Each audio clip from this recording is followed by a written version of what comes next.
가비입니다. 예, 길목님은 길목 상가연구소? 네, 길목 부동산연구소. 부동산연구소를 네. 운영하고 계시는데, 1부에서 좋은 말씀 해주시고, 2부에서 원론적인 이야기를 하면서 사례별로 이야기를 또 나눠보겠습니다. 먼저, 상가 투자 시 제일 중요한 것을 어떤 걸 봐야 되는지 말씀 좀 해주십시오. 네, 1부에서 말씀드렸다시피, 상가 투자는 아파트보다는 다소 좀 위험한 분야입니다. 그렇게 해서 상당히 많이 이제 조사를 해봐야 되겠죠. 유동인구부터 해서 뭐 입지, 가격, 공급량. 근데 특히 제가 중요하게 보는 거는 가격이고요.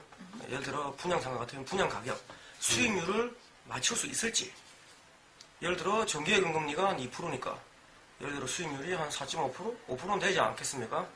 그런데 금리가 오르면은 수익률이 조금 더 올라야 되겠죠. 그렇게 해서 자기는 얼마의 분양을 받았는데 뭐 몇 프로 수익률을 보겠다.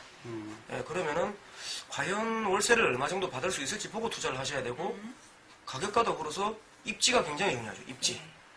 정말 입지가 중요합니다. 아파트도 그렇고 상가도 그렇고. 그렇게 해서 물론 그 건물의 모서리에 있는 일명 각지라죠. 각지. 모서리. 각지에 있는 상가. 그런 상가들이 이렇게 모서리에 있다 보니까 이쪽에서 저쪽에서 사방에서 잘 보이기 때문에 분양가도 비싸고 대체적으로 좋습니다만 가격이 너무 비쌉니다. 그렇게 해서 무조건 각지에 있는 상가라고 비싸게 샀다가는 수익률이 안 나올 수 있는 그런 부분이 있고, 그 다음에 유동인구. 예를 들어 유동인구 조사를 할 때 되게 재밌는 얘기가 많습니다. 예를 들어 유흥가다. 유흥가면 당연히 밤에 가서 유동인구 조사를 해야 되겠죠. 근데 저랑 친한 형님이 낮에 가서 조사를 하시더라고요. 그렇게 해서 야 길모가 낮에 가니까 사람이 없더라. 당연히 없겠죠. 그리고 하여튼 되게 좀 웃긴 일이 많는데, 그러니까 유동인구 같은 경우는 평일 점심, 예를 들어 평일 저녁, 평일 밤, 평일 새벽, 그리고 주말, 주말 낮, 주말 오후, 주말 저녁, 또 주말 밤 새벽, 이런 식으로 평일과 주말로 나눠서 시간대별로 나눠서 조사를 해야 됩니다. 그래서 우리 대구에 있는 신서역 신도시 같은 경우 주말에 사람이 없죠. 그리고 금요일 밤에도 사람이 없죠. 목요일 저녁에 회식을 하고 떠나니까. 그런 부분 때문에 시간대별로 가봐야 됩니다. 만약에 신서역 신도시를 월요일, 화요일, 수요일 낮에 가서만 조사만 했다면, 낮에 점심때만 조사만 했다면 사람이 많겠죠. 그렇죠. 신서역 신도시. 근데 그것만 보고 투자를 했다. 낭패겠죠. 반드시 주말에도 가봐야 되고 요일별로 가봐야 되고요. 그래서 상가 쪽으로는 입지, 가격, 유동인구. 세 가지는 좀 꼼꼼하게. 그 외에도 뭐 볼 건 많습니다. 예를 들어 층고라든지 스크린 골프장, 스크린 야구장. 이렇게 골프를 치면은 높이 올라가야 되겠죠. 그렇죠. 층고가 낮으면 그거가 안 나겠죠. 예를 들어서 그런 것도 있고, 아까 보신 뭐 편의점 같으면 담배가 중요하다든지. 예를 들어서 그 다음에 경쟁업소가 얼마나 있는지. 우리 소상공인 포털이라는 사이트가 있습니다. 소상공인 포털 사이트를 검색하시거나 앱을 깔면은 자기가 창업하려고 하는 지역, 그 지역에서 500m, 1km 범위를 정해서 검색을 하면은 그 지역에 경쟁업소가 몇 개나 있는지, 전혀 관계없는 업종까지도 다 나옵니다. 몇 개나 있는지. 그 다음에 유동인구도 나오고. 그렇죠. 유동인구도 나오고 10대가 매출이 높은지 20대가 매출이 높은지 주말 매출이 높은지 평일 매출이 높은지 여자분의 매출이 높은지 남자분의 매출이 높은지 그런 것까지도 상세히 나오니까 소상공인 포털 사이트도 한번 이용해 볼만 하고요. 소상공인 포털 사이트를 상가 분양하는 곳에 보면은 뭐 그냥 분양하는 사람들이 월세를 얼마를 받을 수 있다. 약간 이제 부풀리기 형식도 있고 또 그다음 이제 입주하는 사람을 맞춰놓고 분양하는 것도 있거든요. 맞습니다. 그러다 보면은 상가 분양할 때 왜 뭐 약간 부풀리는 그런 현상도 있거든요. 그런 게 많잖아요. 그런 거 많이. 우리 오아시스 나눔 부장님께서 참 말씀 잘하셨습니다. 상가 분양하시는 분들이 물론 좋은 분들도 많습니다만 일부 업자분들이 다소 초보자들을 현혹해서 사기라고 하긴 좀 그렇지만 예, 약간 좀 비상식적인 분양을 하고 있는 분이 있습니다. 예를 들어서 이건 실제 사례입니다. 네. 제 주변에 아시는 분이 분양을 받았는데 준공되기 전에 맞춰놓았다는 세입자가 나간다든지 네. 이런 일은 상당히 많이 봤고요. 그렇죠. 예, 그리고 대출을 끼고 수익률을 계산을 했을 때 수익률이 예를 들어 17%다. 대출을 끼면은 남의 돈이 들어가니까 물론 수익률이 높습니다. 기왕 들었을 때는 엄청 높은 것 같아요. 네. 수익률 17%. 네, 근데 그렇게 계산하면 높고 대출을 빼고 계산했을 때 네. 금리가 오르니까 물론 7, 8% 상가를 잡으면 좋겠지만 사실 쉽지는 않습니다. 부대 비용도 생각을 해야 되고. 네. 그래서 금리가 오른다고 감안하면 6% 이상 정도, 물론 뭐 7%, 8% 되면 좋지만 지금 상가 수익률이 어떻습니까? 지금은 보통 한 4%대, 5% 형성되어 있습니다. 그런데 미래를 바라본다면 6% 정도는 수익률이 나와야 저는 상가를 매수하라고 말씀드리고 싶고, 분양팀들이 얘기하는 그 수익률은 대체적으로 과대평가되어 있습니다. 그렇기 때문에 분양하시는 분들이 얘기하는 것보다 수익률은 다소 작다고 보시는 게 일반적입니다. 네, 그럼 대출을 뺐을 때 실제적으로도 최소한 6% 정도는 돼야지 상가를 좀 투자하라고 하셨고요. 앞에 상가를 보실 때 입지 그리고 유동인구 그리고 가격을 보라고 하셨는데요. 그 중에서도 입지 많이 하는데 과연 어떤 입지가 좋은 것인가요? 입지라고 하는 건 물론 위치마다 틀립니다. 예를 들어 지하철역이면 지하철역의 역세권. 그렇다고 역에서 무조건 가까울수록 좋은 건 또 아니고요. 예를 들어 먹자골목 같은 경우는 지하철역 대로변보다는 뒷길이 형성이 되기도 하고요. 그리고 아까 이제 담배 얘기를 하면서 편의점을 언급을 했는데, 편의점 같은 경우는 허허 벌판에 나홀로 있어도 장사가 되는 데가 있습니다. 네. 신기하죠? 요즘은 좀 그렇더라고요. 그렇게 해서 커피숍도 마찬가지고, 제가 강의할 때 항상 얘기하는 장소가 한 군데 있습니다. 춘천, 강원도 춘천에 있는 춘천. 투썸 플레이스 구봉산점. 네네. 구봉산점. 물론 제가 구봉산점 그 집 아들은 아닙니다. 그 집 아들은 아니고. 혹시 커피권 선물이라는 게? 전혀 모릅니다. 전혀. 순수하게. 그래서 제 강의를 들은 수강생분들도 구봉산점에 한번 놀러 가셨다가, 보니까 주변에 자연 환경 좋고, 그런데 주변에 아파트가 많거나 이런 건 아니에요. 원래 상가라는 건 주변에 세대수가 많거나 유동하는 인구 차량이 많아야 되겠죠. 그런데 커피숍이나 편의점 같은 경우는 세대수는 별로 없으나 세대수는 별로 없는데 유동하는 차량만 많아서 주차만 돼도 가능한 데가 많습니다. 개인적으로 제가 지방에 세받고 있는데도 인구는 별로 안 사는데 통행량이 많아서 주차는 되고 그런데 세를 좀 잘 받고 있는 데가 있고요. 그리고 커피숍 같은 경우는 또 한 가지 조망이 되면 좋습니다. 방금 얘기한 투썸 플레이스처럼. 세대수는 없는데 조망만 되면은 좋고요. 요즘 거의 차량 이동을 많이 하니까 커피숍 같은 건 조망이 좋고 그 다음에 주차가 좋으면은 웬만한 거 찾아가거든요. 맞습니다. 그리고 이제 커피숍은 드라이브스루 해가지고 지나가다가 드라이브스루를 통해서 주문해서 또 차에서 한 잔씩 하시는 분들이 굉장히 많아요. 그래서 특히 드라이브스루가 있는 큰 커피숍 매장은 외곽지에 있어도 굉장히 장사가 잘 돼요. 최근에 내가 이제 서울 가서 외국차 매장을 좀 몇 군데 돌아봤거든요. 근데 외국차 매장도 보면은 주차가 가능하고 약간 외곽지 쪽에 이렇게 몰려 있더라고요. 그런 상권을 형성하는 것도 괜찮은 투자처로 요즘 제가 그런 것을 연구를 좀 많이 하고 있어요. 요즘 또 말씀 나온 김에 잠깐 또 한마디 드리면 드라이브인 수루가 뜨고 있습니다. 드라이브인 수루. 영어로는 보통 DT 매장이라 하죠. DT, 드라이브인 수루. 보통 200평 정도, 200평 정도 이상 되는 대지에 이렇게 차를 몰고 들어가서 차에서 안 내리고 주문해서 나오는 거죠. 주로 스타벅스나 엔젤리너스, 롯데리아, 버거킹 이런 업체들, 맥도날드 이런 업체들이 주로 드라이브인 수루 매장을 운영하고 있고 일반 매장보다 매출이 많이 높습니다. 그래서 업체들도 드라이브인 수루를 선호를 하고 있고 그래서 토지를 가지신 분들이 좀 약간 넓은 면적에 그래도 200평에서 300평 정도를 하고 가다 보니까 최근에 대구에도 그렇고 타지도 그렇고 맞습니다. 도심에 주유소 있죠. 그게 상당히 그 위치가 좋거든요. 맞습니다. 그것들이 드라이브스 DT 매장이 굉장히 많이 늘어나고 있는 상황이고 네, 네. 최근에 올해만 해도 저 스타벅스에서 드라이브스루 매장을 갖다 몇백 개 낸 걸로 알고 있어요. 네. 최근에 많이 하고 있더라고요. 그래서 특히 방금 말씀하신 주유소, 주유소 휴 폐업 중인 주유소가 굉장히 많습니다. 많죠. 예. 예전에는 거리 제한이 있었다가 거리 제한이 풀린 지가 한참 됐죠. 그래서 12,000개 이상 너무 많이 증가했어요. 그러다 보니 이제 경쟁이 치열해지고 장사는 안 되고 네. 그러다 보니 휴업을 많이 합니다. 폐업도 많이 하고. 근데 휴업은 뭐고 폐업은 뭐냐? 네. 폐업할 돈이 없으니까 휴업을 하는 겁니다. 아, 주유소는 토지가 오염되어 있겠죠. 네. 그래서 1억 5천만 원에서 2억 원 정도 들여서 토지 정화를 해서 폐업을 할 수가 있는데 폐업을 하는데도 이렇게 비용이 그렇죠. 드는 거네요. 예, 그런데 토지 정화 비용이 없다 보니 그냥 휴업을 하는 겁니다. 그래서 이런 주유소를 타겟으로 연락을 하셔가지고 네. 방금 얘기한 유명 프랜차이즈를 입증시켜서 아, 네. 대박을 터뜨리는 케이스도 늘어나고 있는 아, 네, 그런 상황입니다. 안 그래도 프랜차이즈 입점 방법에 대해서 참 궁금했는데 그 부분은 좀 길 것 같아서 제가 다시 한번 물어보겠습니다. 네.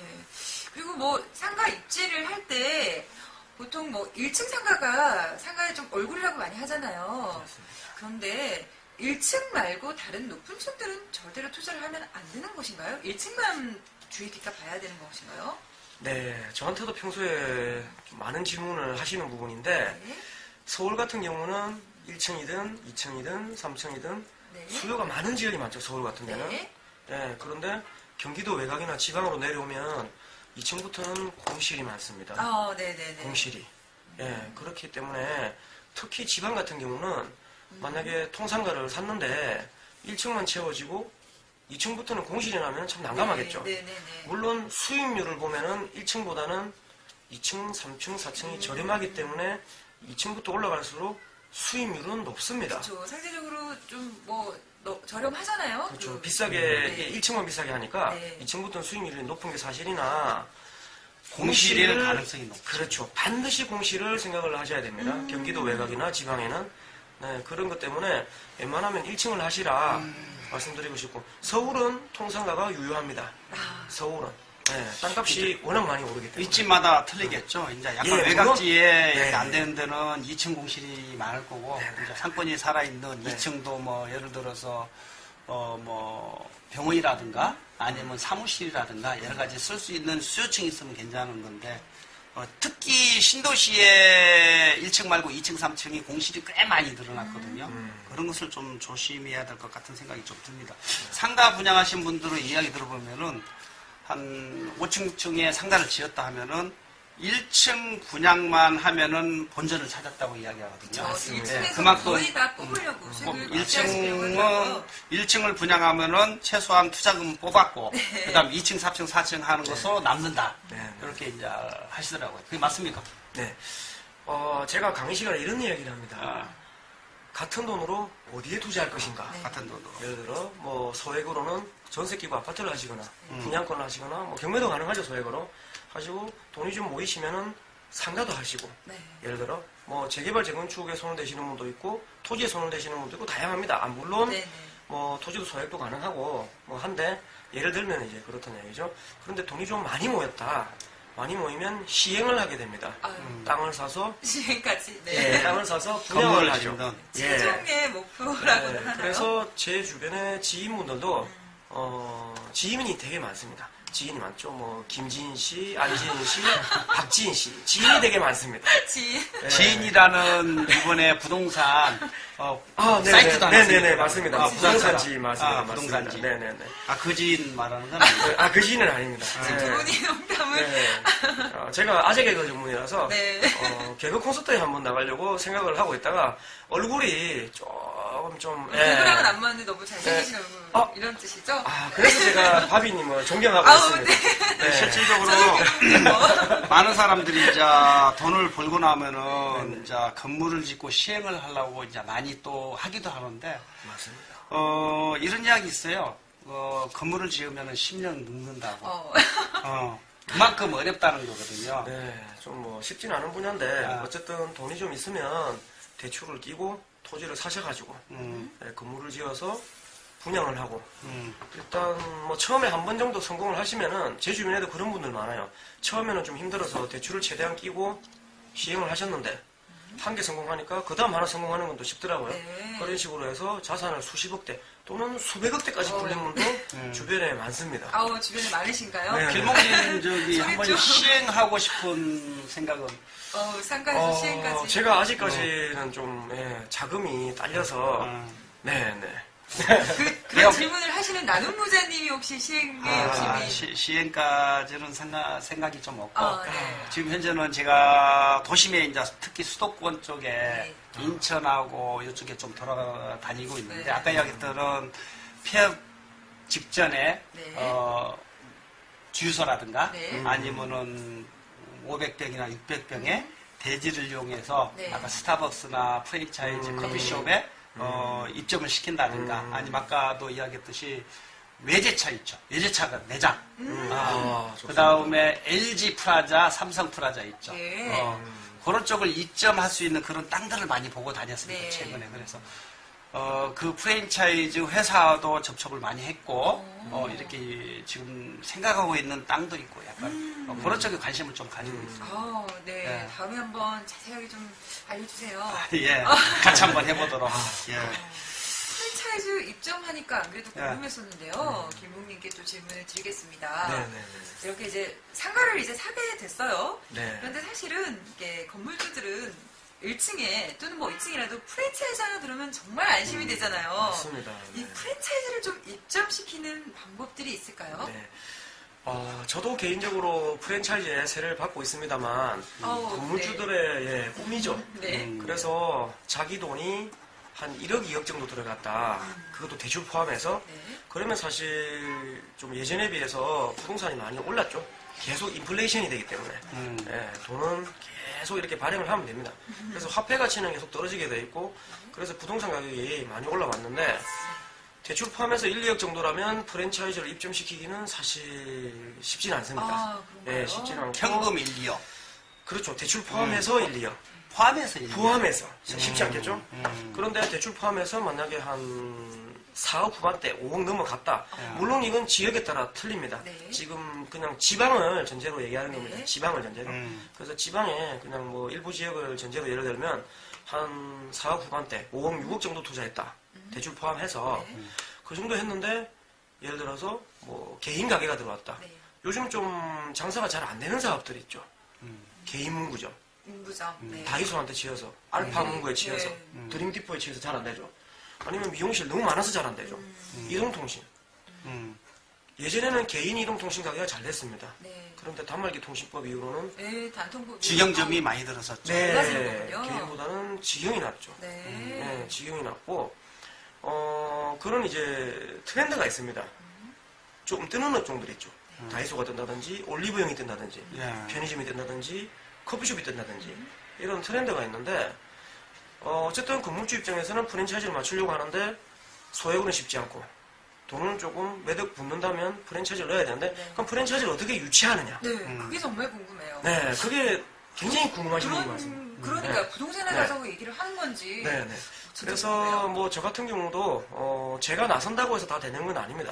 물론 입지가 좋아야 프랜차이즈가 들어갈 거고 전면 길이도 봅니다. 전면 길이도 넓어야 되고 평수는 넓은데 전면은 조금 세로로 길려면 또 넣기 힘든 가게들도 많습니다. 예, 그래서 예를 들어 평수 네. 이리아는 15평에 들어간다. 백다방은 6평에 들어간다. 그 다음에 타면탐스는 30평에 들어간다. 스타벅스는 70평에 들어간다.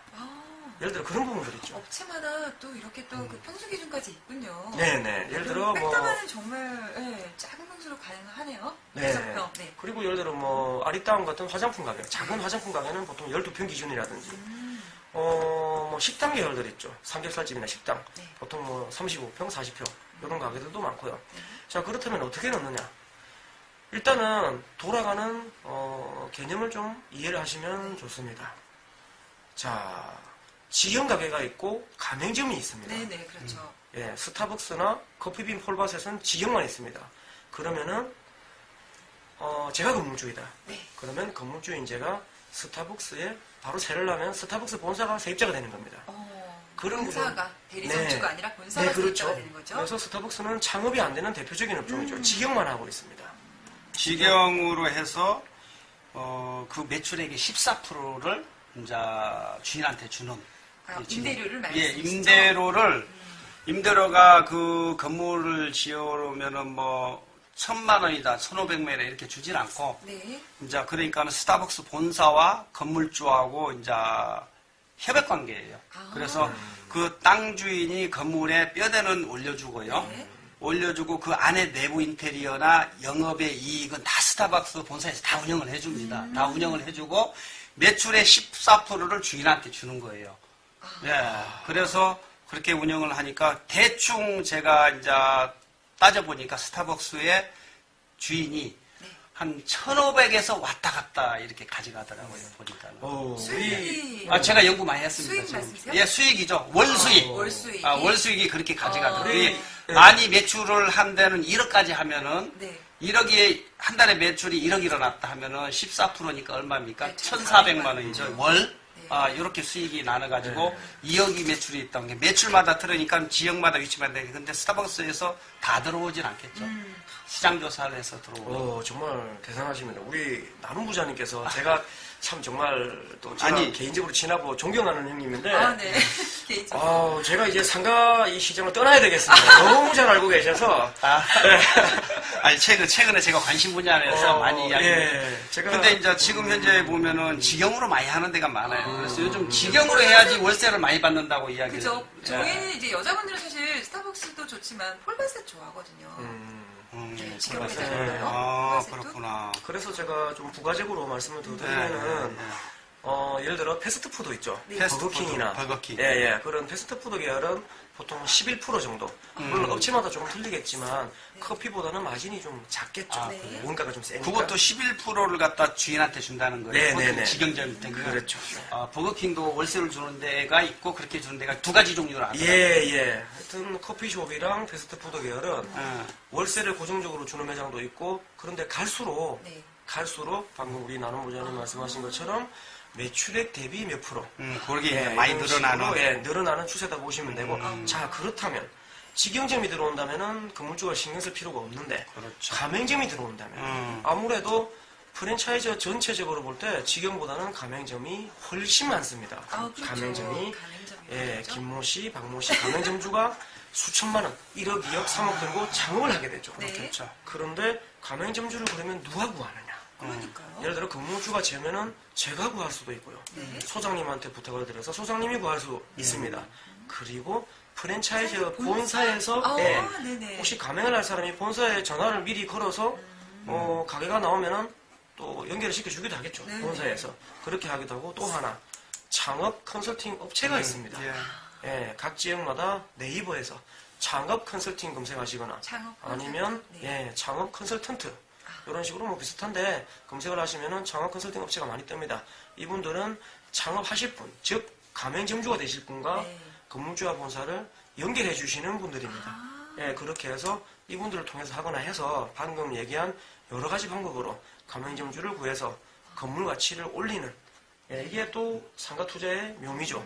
아파트 같으면 예를 들어 입주 물량을 보든지 수요와 공급, 입주 물량, 그 다음에 경기, 그 다음에 뭐 입주도 봐야 되겠고 그런 걸 보는데 상가 같은 경우는 아까 말씀드린 네. 가격, 입지, 유동인구. 유동인구도 보지만 당연히 세입자의 종류도 정말 중요하다는 거. 그래서 우리 유명 개그맨 박명수, 박명수 씨가 스타벅스 2개를 입점시켜서 건물 가치를 완전히 건물 가치를 한 60억 정도 단숨에 올려놨죠. 그 두 군데로. 성신여대 앞인가?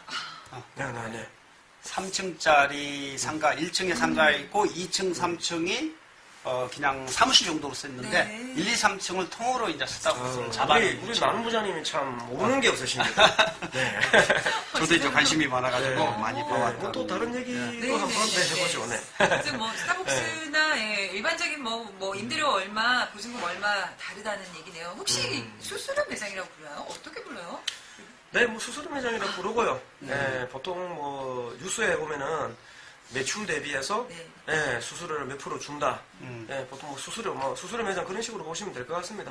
네. 어떻게 보면 임차인과 임대인이 좀 공생의 관계도 되는 것 같아요. 실질적으로 아까 이제 네. 길목님이는 프랜차이즈를 전문적으로 유치하는 이제 가장 컨설턴트들이 최근에 내가 만났거든요. 그것만 전문으로 하는. 예를 들어서 아까 올리브영도 직영이 들어오고, 그다음 다이소도 직영이 들어오고, 그다음에 각종 프랜차이즈 커피숍 이런 것만 전문적으로 입점하는 분을 제가 만나봤는데 상당히 잘 하시더라고요. 그런 분들이 투자 가치를 높여서 그 땅의 가치를 높여서 대파하는 형식의 그런 것을 직접 투자도 하시고 많은 사람한테 컨설팅도 해주시고 맞습니다. 실질적으로 뭐 내가 하는 것보다 그분들의 수고 가치를 주면서 해놓은 것도 괜찮은 방법인 것 같습니다. 네, 네. 프랜차이즈 얘기 많이 하시고 네. 뭐 이렇게 언뜻 들어도 사실은 좀 거금이 네. 투자금으로 들어가는 그렇죠. 느낌이 드는데요. 많이 듭니다, 이거는. 상가 투자를 좀 적은 금액으로 할 수 있는 방법이 있을까요? 상가 투자는 보통 많은 돈이 든다고 항상 생각을 하십니다. 네. 하시지만 뭐 경공매를 이용하시거나 네. 아니면은 저희 집 앞에 예를 들면 제가 서울 말투를 쓰고 있어서 다시 한번 강조하지만 서울 사람인 줄 알아요. 아, 네. 제가 서울이나 경기도 가면 어찌나 길을 많이 물어보는지 제가 완벽한 서울 말투로 또 길을 많이 알려드리고 하고 있습니다만 얼굴을 보고 그러시나요? 길목이라고 딱 써있고 네, 길목. 길목. 네, 벌목이나 뒷목 아닙니다. 자꾸 그 수강생분들이 벌목님, 뒷목님, 뒷목, 네. 앞목님, 손목님 하는데 길목입니다, 길목. 네. 예, 그래서 제가 웃다가 아, 할 얘기를 까먹었어요. 주제를 까먹었어요. 주제를 까먹었어요. 소액금으로 네, 소액금으로 네. 상가 투자하는 방법. 너무 부담 갖지 마시고 서울 쪽엔 사실 소액으로 쉽지 않습니다만 네. 지방에는 저희 집 앞에만 봐도 10평짜리 상가들이 많습니다. 아파트 상가. 아파트 상가. 10평짜리 많은데 시세가 보통 월세 한 60만 원. 60만 원에 매도 가격은 1억 4천. 1억 한 3, 4, 5천 정도 형성이 되어 있더라고요. 저희 집 근처에 아파트 상가. 아파트 네, 상가. 그렇게 해서 저희 집뿐만 아니고 경기도 외곽이나 지방 쪽에는 아파트 상가를 비롯한 근린 상가들이 저렴한 게 상당히 많습니다. 그래서 예를 들어 만약에 1억 5천이다. 그러면 절반 정도만 대출해도 네. 예를 들어 한 7천만 원대 정도만 보유하고 있어도 상가 투자가 가능하겠죠. 예, 그런데 이렇게 소액으로 해버리면은 대출 금리가 오를 시에 좀 리스크가. 대출이자 내고 남는 게 별로 없겠죠. 그래서 소액으로는 아파트나 분양권을 하셔가지고 예, 돈을 조금 모아서 상가 투자를 하는 게 안정적이지 않나 봅니다. 그래서 제 강의만 듣고 나면 아파트 사러 가십니다. 예, 맞습니다. 네. 근데 제일 우리가 쉽게 소액으로 투자하고 안정적인 게 아파트 상가인 것 같아요. 그래도 네. 수지보다 안정적이면서 아파트와 상가, 네. 안정적이면서 소액으로 투자할 수 있는 것은 아파트 상가가 되지 않을까. 아파트 상가요? 예. 네. 분양을 받아도 되고 그다음 기존에 있는 아파트에 월세 끼 있는 것을 산다든가. 요즘 과거에는 아파트 상가를 할 때 이제 뭐 이렇게 입찰제도 있었는데 요즘 거의 분양제거든요. 입찰제. 그러니까 많이 쓴 사람이 낙첨되는. 네, 경쟁 입찰. 경쟁 입찰. 네. 옛날에는 추첨제도 있었어요. 추첨제는 상당히 그래도 가격이 저렴해서 기회가 있는데 또 이제 당첨이 돼야 되니까 그런 방법이 있는 것 같아요. 네, 그리고 또 보통 분양상가 있잖아요. 네. 그런 것 좀 개별적으로 분양하면 사실은 금액은 좀 작아 보이는 것도 있어서 투자를 한번 해볼까 하는 생각도 들었거든요. 근데 또 어떤 분들은 분양상가는 절대로 사지 말라고들도 하세요. 그런데 이게 초기 분양이 아니라 만약에 좀 상권이 형성이 돼서 아파트가 좀 무르익어서 한 몇 년 정도 돼서 좀 활성화가 되어 있다면 이 분양상가를 투자하는 건 어떻게 생각하세요? 보통 신도시 같은데 혁신도시, 신도시 이런 지역에 새롭게 분양하는 상가들이 많습니다. 네, 너무 많죠. 저금리에 자금이 갈 데가 없다 보니 너무나 비싸게 분양을 하고 있어요. 네. 예전에 IMF 때 금리가 뭐 25%를 넘어갔었죠. 네. 너무나 비쌌습니다. 그랬고 그 뒤에는 기준금리가 5% 근처를 유지를 해왔죠. 그러다가 아까 바비님 말씀대로 작년 6월부터 네. 1.25를 유지해오고 있습니다. 동결. 그래서 지금 같은 저금리에 수익률이 낮아도 사람들이 많이들 사다 보니 네. 예, 매수를 많이 하십니다. 네. 분양을 많이 받아요. 저금리에 비싸게 분양해도 수익률이 낮아도 분양을 받는다는 얘기입니다. 예, 그렇기 때문에 분양업체에서는 싸게 할 이유가 없겠죠. 예, 그렇게 해서 상당히 고가의 가격에 분양을 하고 계십니다. 그런데 아까 말씀드렸다시피 원하는 월세를 받기가 힘들어요. 네. 너무나 고가에 분양하기 때문에. 그러면은 이런 물건들은 결국 몇 년 지나고 나면 한 5년, 6년, 7년 지나고 나면 경매로 반값에 또는 장이 안 좋을 경우에 반값 이하로 저렴한 물건이 나오게 됩니다. 예, 그렇기 때문에 초창기에 비쌀 때 신도시 초창기 들어가는 건 상당히 좀 위험해 보이고요. 그래서 할인 분양을 받으시거나 정말 스타벅스 같은 초우량 프랜차이즈가 입점하지 않는 한 몇 년 있다가 들어가시는 얘기입니다. 네. 왜 이런 얘기를 하느냐? 신도시 상가를 예를 들어 10억의 분양을 받으셨다. 이제 사례를 들어볼게요. 네. 10억의 분양을 받으셨는데 월세가 200밖에 안 나온다. 그러면 예를 들어 5% 수익률이다. 2천에 200만 원 정도면 5% 수익률이겠죠. 그러면 200만 원 나온다고 10억에 분양받은 상가를 바로 5억에 대팔 수는 없는 문제예요. 네. 샀는데 바로 5억을 손해볼 수는 없는 문제거든요. 그렇죠. 예. 그런데 시간이 지납니다. 5년, 6년, 7년 지나도 월세가 오르지 않습니다. 신도시는 그런 지역이 많아요. 그래서 결국에는 포기를 하고 싸게 팔거나 경매에 나오게 되죠. 네, 그게 어쨌든 상가가 최초 분양 시부터 흘러가면서 그렇게 변화를 겪게 된다고 보시면 되겠습니다. 신도시 상가는 바로 분양받는 것보다 좀 추이를 지켜보면서 네, 맞습니다. 활용을 하는 게 좋을 것 같다고 하셨고요. 그렇다면 이 신도시 상가 투자에 있어서 좀 주의할 점이 있을까요? 네, 신도시 상가 투자는 첫째는 비싼 가격이 네. 제일 위험합니다. 첫째, 비싼 비싼 가격. 어떤 거든 비싼 것은 위험하다. 그 다음에 공급이 많은 데 있죠. 네. 공급이 많은 지역. 제가 이 얘기를 하면은 또 제 안티팬이 생길지도 모릅니다. 안티가. 제가 잠시만 물 한 잔만 마시고요. 제가 우리 바비님 같이 또 미인과 함께 있으니 아이고. 목이 탑니다. 아이고. 제가 목이 잘 타지 않는데 보통 목이 안 타서 네, 보통 1년에 한 360일 정도 목이 탑니다만은 바비님하고 같이 있으니까 아이고. 목이 참 많이 타고 있습니다. 네. 네, 우리 신도시 상가가 이제 분양가도 요즘 뭐 웬만하면 평당 3천만 원이더라고요. 분양가가. 그러니까는 신도시 상가에 신도시의 아파트에 입주가 아직 활성화 안 된 상가에 아파트 상가를 받고 나면은 장사가 잘 안 되니까. 네. 그리고 또 신도시 최초 아파트는 권리금이 없잖아요. 네. 그러니까 월세가 처음에는 많이 형성이 돼요. 그러다가 나중에 권리금이 생기면서 오히려 월세가 자꾸 깎이는 그런 현상도 약간 생각을 해야 되지 않을까. 네. 그래서 또 다시 얘기를 이어가면 신도시 상가에서 일단 가격도 중요하고 공급 물량이 중요한데 공급 물량이 굉장히 많습니다. 신도시마다. 네. 분양팀들은 항상 공급 물량이 작다라고만 얘기하는데 항상 마감 임박. 그렇죠. 네. 네. 항상 많지 않은 거를 먼저 선정해서 예. 주겠다고 하죠. 전체 토지 계획에서 상업 용지의 비율이 뭐 1%밖에 안 된다, 2%밖에 안 된다. 그런데 주상복합 용지를 한번 보세요. 네, 너무 미인가 있다 보니 말을 그렇게 되는데, 네, 우리 주상복합 용지, 주상복합 용지 아파트만 짓는 게 아니죠. 네, 아파트 하부에 스트리트형으로 상가가 많이 올라오죠. 네. 예를 들어 1000세대 짓는데 예를 들어 상가가 한 3, 400개 올라온다든지 2000세대 짓는데도 상가가 한 400개 올라온다든지 네. 요즘 이런 건물들이 굉장히 많습니다. 그래서 신도시들 있죠. 화성동탄이라든지 네. 아니면 김포한강 그 다음에 평택소사벌 네. 평택소사벌도 이마트 부지를 지금 매각이 되고 센트럴돔이라는 상가를 짓고 있죠. 어쨌든 거기도 상가 개수가 뭐 예를 들어 440개라든지 그 다음에 양산 경남 양산 물금신도시. 네. 제가 강의할 때 항상 얘기를 합니다. 양산 물금신도시의 증산역 앞에 예를 들어 뭐 라페스터라든지 다인 로얄 팰리스라든지 일부 상가들 개수가 상당히 많습니다. 네. 그래서 그거를 긍정적으로 보시는 분들은 한 상가에 상가 개수가 수백 개씩 되니까 없는 게 없구나. 랜드마크구나. 여기로 다 모이겠구나. 하지만 상황이 녹록지가 않습니다. 개수가 너무 많기 때문에. 공실이 많나요? 현재?